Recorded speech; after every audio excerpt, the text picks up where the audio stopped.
Praise the name of the Lord. Hallelujah. Amen. Brethren, I welcome you to another broadcast in the name of our Lord Jesus. May you be blessed as you listen in Jesus' name. Amen. In Numbers chapter 13 from verse 1, God asked Moses to send 12 men to spy the land of Canaan.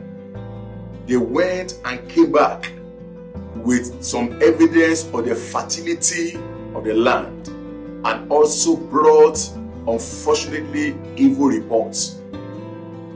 These 10 men, were fearful. They can be described as fearful and lacking in spiritual knowledge.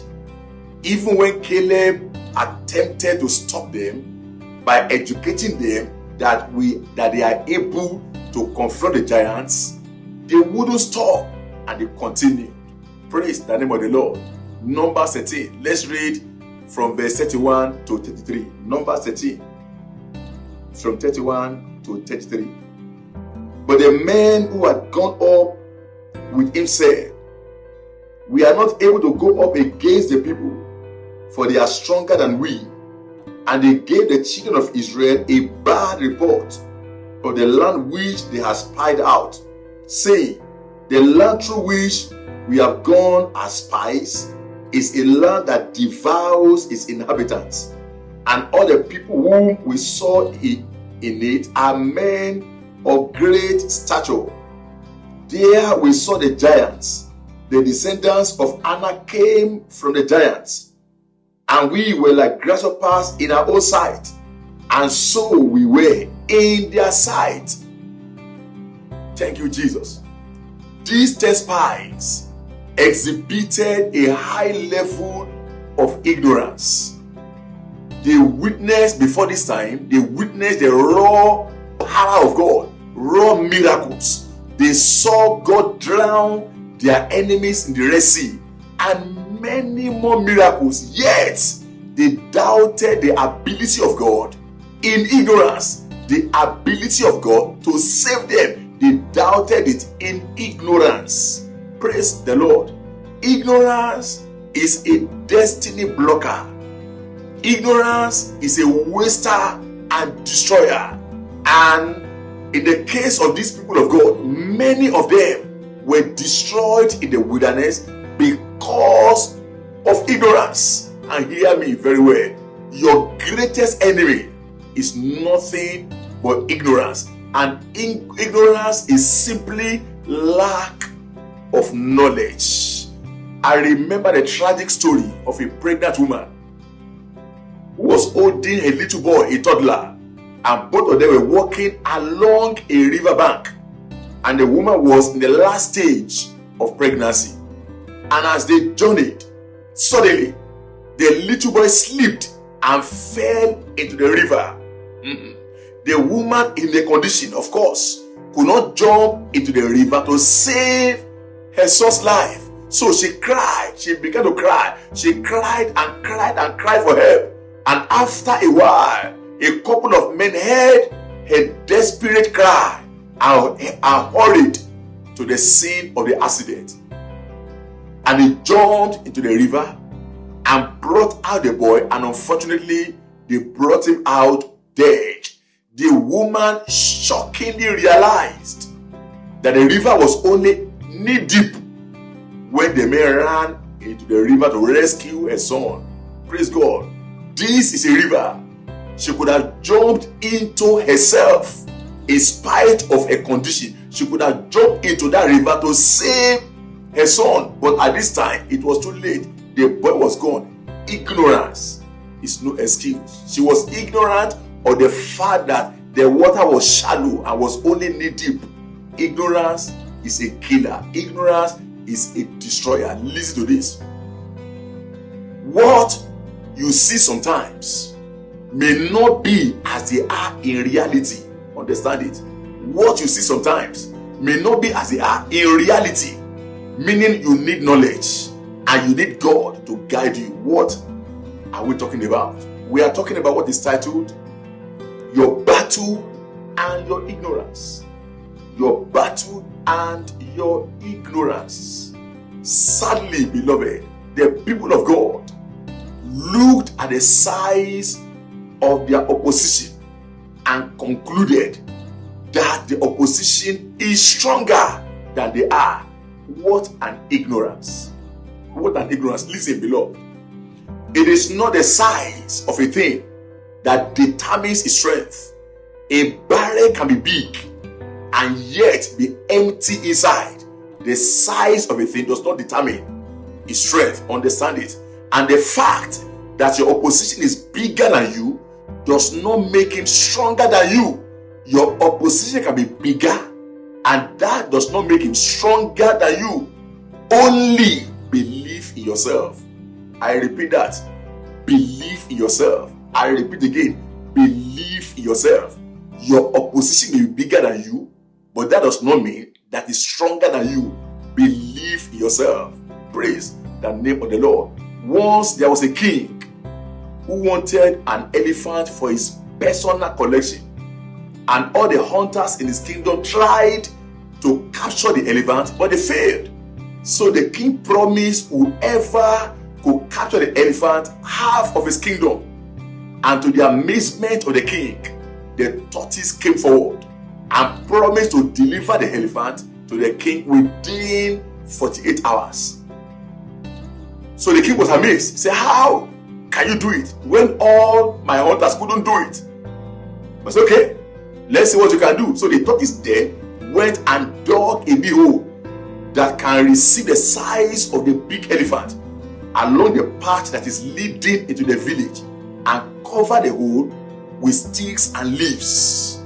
Then the tortoise went to the elephant and told him that the villagers had decided to make the largest animal their king. And of course, the elephant is the largest animal. Praise God. And they were all expecting the elephant to come to the village and be crowned as their king. When the elephant heard this, the elephant was excited to hear the news. So the tortoise then adorned the elephant with colorful beads and beating some drums. Then he sang songs of praises to the elephant as he led him in the way to the village, in the way of the hole. Praise God. Soon they approached the trap, and the tortoise, being smaller and lighter, walked over the trap. The elephant didn't know who was following him, suddenly fell through the sticks and the leaves into the deep hole then the tortoise had dug. Praise the name of the Lord. And that was how the tiny tortoise captured the huge elephant and earned half of the king's kingdom. It is not the size of a thing that determines its strength. The elephant is big, but look at the tiny tortoise that brought him down and submitted him to the king. Praise the name of the Lord. And hear this again. The fact that your opposition is bigger than you does not mean it cannot crumble. It may be whoever. It may be the chairman of your organization. It may be the director in your office. It may be the Mr. President or whatever in your country. It may be the principal in your school. It may be your supervisor or whoever. Praise God. The fact that your opposition is bigger than you does not mean they cannot crumble in your presence. Whoever is terrorizing you, no matter their position, they can crumble before you. If only you know the God that you are serving. As big as Goliath was, he fell before David. I pray for you. Any man or woman of power that is terrorizing and harassing your life, amen. Any man or woman of power that is terrorizing and harassing your job, harassing your family, terrorizing your marriage, shall fall down for your sake in the name of Jesus. They shall fall down for your sake in the name of Jesus. They shall fall down for your sake in the name of Jesus. Listen to this fact. Your defeat is not in the size of your position. If David could defeat and bring down Goliath, then the defeat of your enemy is not in their size. Hear this again. Your defeat is not in the look of your adversary. God said to Jeremiah, be not afraid, in Jeremiah 1:8. Be not afraid of their faces, for I am with you to deliver you, saith the Lord. So your defeat is not in the look of your adversary. The enemy likes to terrorize with their look, but you don't have to look at that. Look at the God who is always with you. And hear this again.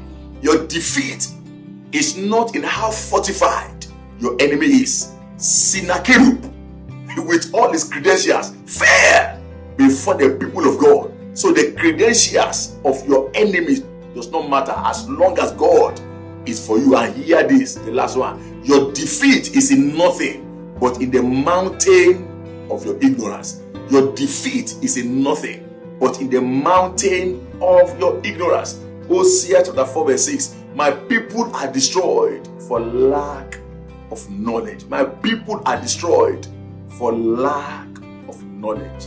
Amen. I repeat again, your defeat is in nothing but in the mountain of your ignorance. The question then is this: ignorance about what? Hear this. The children of Israel were ignorant of 5 things, and this same ignorance can be found in many lives. They were ignorant about 5 things, and we are looking at them. The first one is this: they were ignorant of the realm of their battleground. Praise God. These men were looking at this battle as physical battle, unknown to them that the real battle is in the realm of the spiritual. Praise the name of the Lord. Listen, all battles have their roots in the spiritual. So battles are fought and are won in the spiritual. If you must possess your possession, if you must change your story, if you must be successful in life, praise God, then you must be ready to be an active participant in the spiritual realm of existence. I repeat that again. If you want to be what you desire to be, then you must be ready to be an active participant in the realm of the spiritual, in the realm of the spiritual, in the spiritual realm of existence. Praise God. What are we talking about? Then it means be ready to be part of prayer meetings. Praise God. Be ready to be part of Bible studies. Be ready to engage in fasting programs and stuff like that. All spiritual exercises. Be ready to be involved. That is what we are talking about. And the second ignorance is this: they were ignorant of the operations of the host of heaven. They were ignorant of the operations of the host of heaven. Praise God. These hosts of heaven were always battle ready and waiting for signals and command from the people of God. And this knowledge, hear me, this knowledge should bury your fear permanently. Praise God. This knowledge should bury your fear permanently. According to Revelations 12, verse 3 and 4, we have the 2/3 of the unseen forces. 2/3 of the unseen forces, meaning for every devil, we have 2 heavenly hosts. Praise the name of the Lord. For every battle in your life, there are unseen angels assigned to fight on your behalf, 2 to 1. Praise God. And we have a very clear example in 2 Kings chapter 6 verse 15, 16 and 17. The case of the servant of Elijah who was spiritually blind. When he saw the host of the enemy surrounding them, fear gripped him and went to meet the man of God. And the man of God prayed that Lord open his eyes. Then God opened his eyes and he saw the multitude, that those that were with them were more than those that were against them. Then they calmed down. Praise the name of the Lord. Pray this prayer. Say, let the warriors of heaven arise and attack my attackers. In the name of the, let the warriors of heaven arise and attack my attackers. In Jesus' mighty name we pray. But note this. Your faith in God will energize this host dispatched to fight for you, and your unbelief will paralyze them. Praise God. Your faith in God will help them. Your faith in God will energize them, and your unbelief will paralyze them. Listen, immediately the fearful 10 made their negative report, confession, the heavenly host departed from the camp of Israelites. The third thing is this: ignorant. They were ignorant of the man of war as the owner of the battle. They were ignorant of the man of war, God, our God, as the owner of the battle. Exodus chapter 14, verse 14. The Lord shall fight for you, and ye shall hold your peace. These are the statements from the mouth of Moses. When Israel's eyes of faith was on the pillar of fire, they were confident in God's unfailing protection. But as soon as they took their eyes off him in unbelief, they began to see something else. They began to see the surging waters. They began to see the mountainous problems. And they began to see the intimidating enemy approaching. Praise God. And at this time, Moses told the people that don't be afraid. Stand still and watch the Lord fight for you. Watch the Lord rescue you. Say the Lord will fight for you, and you will hold your peace. You will keep your silence. Praise God. Therefore, stop looking at your problems. Stop looking at how big your problems are and start trusting God, because He is the owner of the battle. The battle is not for you. The battle is for God. Just do your own part. Open your mouth and make your prayers. But the battle is for God. He will fight. He has never lost any battle, and He has never disappointed. He will not disappoint you. Put your hope and trust in Him. And the fourth ignorance they exhibited is the ignorance of who they are. Who they are. Ignorance of who you are. You are the son and daughter of the Most High God, the King of Kings and the Lord of Lords. It is therefore, hear me, it is therefore a great tragedy for you to be in this world living like a pauper. Amen. And without a clue about your divine identity. It is a tragedy. Amen. As his daughter and son of the King of Kings and the Lord of Lords, to be living like a pauper without a clue of your divine identity. Hear me. You are the apple of God's eyes, and you are the house of God. God lives in you. 1 John 4 verse 4 says, ye are of God, little children, and have overcome them, because greater is he that is in you than he that is in the world. So know who you are. Very, very important. That gives you confidence in the battle of your life. Number 5, the last thing is this: they were ignorant of the ambush of the devil at their next level. Listen, for every new level, you have demons, you have forces of darkness to contend with. And if you are not ready to travail in prayers, forget about your next level, because there are powers that want you to remain in one place. They want to remain where you are, and every effort to move forward in life will be resisted. So you must be ready to travail in prayers. Praise the name of the Lord. And let me tell you quickly, so in case you discover some ignorance in your life, what to do. The first one is this: be sure that you are on the Lord's side.